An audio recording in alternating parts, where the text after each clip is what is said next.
ಇದೇ ಊರವರಾ? ನಮಸ್ಕಾರ ಸ್ನೇಹಿತರೆ, welcome back to my channel. ನಾನು ನಿಮ್ಮ ಮಂಡ್ಯ ಮಹೇಶ್, ನಿಮ್ಮ ಮಿತ್ರ. ಚಾನಲ್ಗೆ ಪ್ರೀತಿಯ ಸ್ವಾಗತ. ಸ್ನೇಹಿತರೆ, ಇಲ್ಲಿ ಜೈಪುರದ ಹತ್ರ ಒಬ್ಬರು ರೈತರು ಜಮೀನು ಬಂದಿದ್ದೀನಿ. ಅವರು ಸೌತೆನ ಬೆಳೆದಿದ್ದಾರೆ. ಸೌತೆ ಬೆಳೆದು ಇದು 5ನೇ ಕುಯ್ಲು ಕಟಿಂಗ್ ಮಾಡ್ತಾಯಿದ್ದಾರೆ. ಇವತ್ತೇನಿದೆ ರೇಟು?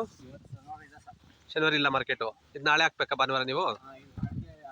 ಹಾಂ ಹಾಂ. ಎಷ್ಟು ಬರ್ಬೋದು ಈ ಸಲ ಕಟಿಂಗ್ ಮಾಡ್ತಾ ಇದ್ರಲ್ಲ ಪ್ರತಿ ಸಲ? ಹಾಂ ಹಾಂ ಹಾಂ. ಅವೆಲ್ಲ ಇಲ್ಲೇ ಫಿಲ್ಟ್ರ್ ಮಾಡ್ತೀರಾ? ಹ್ಞೂ ಹ್ಞೂ ಹಾಂ.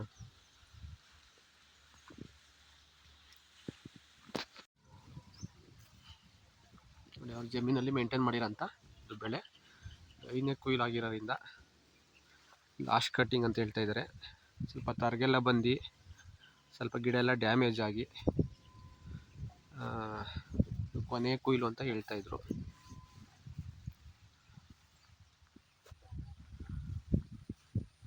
ಸ್ವಲ್ಪ ವಾತಾವರಣ ಎಲ್ಲ ಸಪೋರ್ಟ್ ಮಾಡಿದ್ರೆ ಚೆನ್ನಾಗಿ ಬರುತ್ತೆ.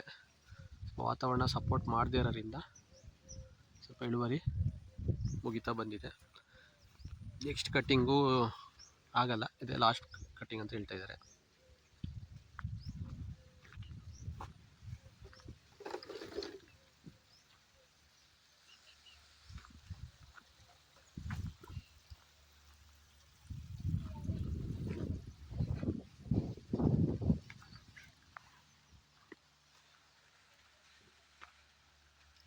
ಬೇರೆ ಬೆಳೆ ಏನೇನು ಬೆಳಿತೀರಣ್ಣ? ಹಾಂ, ಅಲ್ಲ ಈಗ 3.5 ಎಕರೆ ಇದೆಯಲ್ಲ ಸ್ವಂತ ಜಮೀನು? ಓ, 4 ಜನಕ್ಕೆ ಡಿವೈಡ್ ಆಗುತ್ತಾ? ಓಕೆ. ಎಲ್ಲ ತರಕಾರಿನ ಈ ಕಡೆ ಬೆಳೆಯೋದು? ತರಕಾರಿ ಕಬ್ಬು ಆಗಲ್ಲ ಇದ್ದಾಗ. ಹಾಂ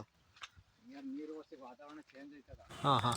ಸ್ನೇಹಿತರೆ, ಕೇಳಿಸ್ಕೊಂಡಲ್ಲ, ರೈತರ ಜಮೀನಲ್ಲಿ ಭೇಟಿ ಮಾಡಿ ಅವರ ಒಂದು ಮಾಹಿತಿನ ಪಡ್ಕೊಂಡು ಇರೋಂಥದ್ದು.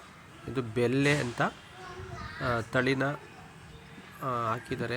ಸೌತೆ ಗಿಡ ಆಲ್ರೆಡಿ ಕಟ್ಟಿಂಗು 5ನೇ ಕಟ್ಟಿಂಗ್. ಇದು 5ನೇ ಕಟ್ಟಿಂಗ್ ಆಗಿ ಈಗ ಮುಕ್ತಾಯವಾಗಿದೆ. ಇನ್ನು ಮತ್ತೆ ಕಂಟಿನ್ಯೂ ಮಾಡಲ್ಲ ಅಂದರು. ಯಾಕೆ? ಮೇಯ್ನ್ ರೀಸನ್ನು ಅಂದರೆ ಬಾಳೆ ಒಳಗಡೆ ಸೌತೆ ಹಾಕಿದ್ದಾರೆ, ಮಲ್ಚಿಂಗ್ ಮಾಡಿದ್ದಾರೆ. ನೆಕ್ಸ್ಟು ಬಾಳೆಗೆ ತೊಂದರೆ ಆಗುತ್ತೆ.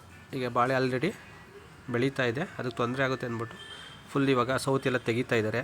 ತೆಗೆದಾಕ್ಬಿಟ್ಟು ಬಾಳೆಗೆ ಫ್ರೀ ಕೊಡಬೇಕಾಗುತ್ತೆ. ಅದರೊಳಗಡೆ ಬಿಟ್ಟರೆ ಮತ್ತೆ ಬಾಳೆ ಡೌನ್ ಆಗುತ್ತೆ, ಬಾಳೆ ಡೆವಲಪ್ಮೆಂಟು ಸಮಸ್ಯೆ ಆಗುತ್ತೆ. ಆ ಉದ್ದೇಶಕ್ಕೋಸ್ಕರ ರೈತರು ಮಾತಾಡಿದ್ರು. ಮತ್ತು ಸ್ವಲ್ಪ ವಾತಾವರಣ ಸಪೋರ್ಟ್ ಇಲ್ಲದೆ ಇರೋದ್ರಿಂದ, ಸ್ವಲ್ಪ ಮಳೆ ವಾತಾವರಣ ಮತ್ತು ಮೋಡ ಇದೆಲ್ಲ ಇರೋದ್ರಿಂದ ತರ್ಗು ಜಾಸ್ತಿ ಆಗಿ ನೆಕ್ಸ್ಟು ಇಳುವರಿ ಎಕ್ಸ್ಪೆಕ್ಟ್ ಮಾಡಿದ್ವಿ, ಅಷ್ಟು ಬಂದಿಲ್ಲ, ಸ್ವಲ್ಪ ಕಮ್ಮಿ ಆಗಿದೆ. ಹಾಗಾಗಿ ಅದನ್ನು ತೆಗಿತಾ ಇದ್ದೀವಿ ಅಂದರು. ಮತ್ತು ಮಾರ್ಕೆಟೆಲ್ಲ ಮೈಸೂರು ಮಾರ್ಕೆಟ್ಗೆ ತೊಗೊಂಡೋಗಿ ಹಾಕ್ತಾಯಿದ್ದಾರೆ. ಇದು ಜೈಪುರದಲ್ಲಿ ಪಕ್ಕದಲ್ಲೇ ಇರೋಂಥ ಒಂದು ಹಳ್ಳಿನಲ್ಲಿ ಭೇಟಿ ಮಾಡಿದ ರೈತರ ಜಮೀನಲ್ಲಿ ಭೇಟಿ ಮಾಡಿ ಮಾತಾಡಿಸಿದಂಥದ್ದು. ಜೈಪುರ ಮೈಸೂರಿಂದ HOD ಕೋಟೆ ರೋಡಲ್ಲಿ ನಿಮಗೆ ಸಿಗುತ್ತೆ. ಇಳುವರಿ ಎಲ್ಲ ಚೆನ್ನಾಗಿ ಬಂದಿದೆ ನೋಡಿ. ಎಲ್ಲ ಕಟಿಂಗ್ ಮಾಡಿ ಫೈನಲ್ ಸ್ಟೇಜಲ್ಲಿ ಇದೆ. ಎಲ್ಲ ಮೇಂಟೈನ್ ಮಾಡಿದ್ದಾರೆ ಚೆನ್ನಾಗಿ. ಜಾಸ್ತಿ ಈ ಕಡೆ ಎಲ್ಲ ತರಕಾರಿ ಬೆಲ್ಟ್ ಇರೋದ್ರಿಂದ ಹೆಚ್ಚು ತರಕಾರಿನ ಬೆಳೀತಾ ಇದ್ದಾರೆ.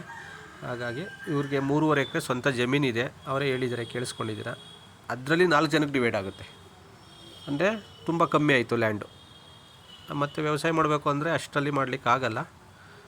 ಇವ್ರು ಏನು ಮಾಡ್ತಾರೆ, ಬೇರೆ ಕಡೆಯಿಂದ ಲೀಸಿಗೆ ತೊಗೊಂಡು ಬೇರೆಯವ್ರ ಲ್ಯಾಂಡನ್ನ ತೊಗೊಂಡು ಅದರಲ್ಲಿ ತರಕಾರಿಗಳನ್ನೆಲ್ಲ ಹಾಕಿ ಬೇರೆ ಬೇರೆ ಮಲ್ಟಿ ಕ್ರಾಪ್ ಬೇರೆ ಬೇರೆ ತರಕಾರಿಗಳೆಲ್ಲ ಹಾಕಿ ವ್ಯವಸಾಯನ ಮಾಡಿ ಅದರಲ್ಲಿ ಒಂದು ಅಭಿವೃದ್ಧಿನ ಪಡಿತಾ ಇದ್ದಾರೆ. ತುಂಬ ಖುಷಿಯಾಯಿತು ರೈತರು.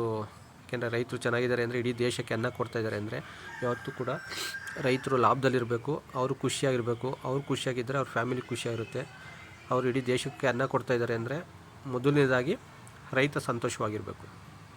ಅವನು ಕಷ್ಟದಲ್ಲಿದ್ದಾನೆ ರೈತ ಅಂದರೆ ಖಂಡಿತ ಇಡೀ ದೇಶದಲ್ಲಿ ಎಲ್ಲರೂ ಕೂಡ ಸಂತೋಷವಾಗಿರೋಕ್ಕೆ ಸಾಧ್ಯ ಇಲ್ಲ.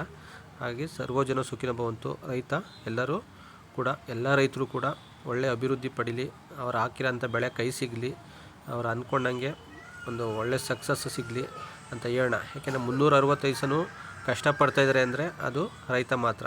ಹಗಲಿರಲಿ ಬಿಸಿಲಿರಲಿ, ನಾವೆಲ್ಲ ರಜೆ ಇದೆ ಅಂದರೆ ರೆಸ್ಟ್ ಮಾಡ್ತೀವಿ, ಬಟ್ ರೈತ ರೆಸ್ಟ್ ಮಾಡಲ್ಲ.